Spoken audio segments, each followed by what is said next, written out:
Beatrice láti ìjẹta ló ti rán àkówó ẹyọ kan àkówó babaláńlọ tí mo ti fún ẹ láti ìjẹta òun ló rántí tó bá jẹ́ Josephine ni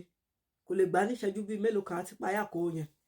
òun ló rán mo ní ṣe nǹkan gidi mi ìjọ ní mọ ohun tó mọ o dẹ̀ ní pẹ́ ṣe freedom o máa ṣe freedom kò sí nǹkan tó lè ṣe sí wàá ṣe freedom by fire by force ọ̀sẹ̀ freedom kí n sọ lédè tó gbọ́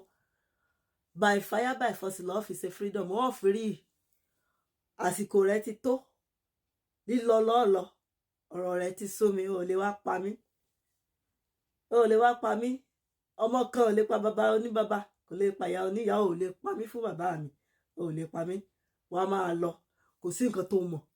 àfi kó jẹun gbàtọ́ austerity ò tí ì dé egbò ìwà níbí wàá ti náwó àǹtí onírẹsì ti ń kọjá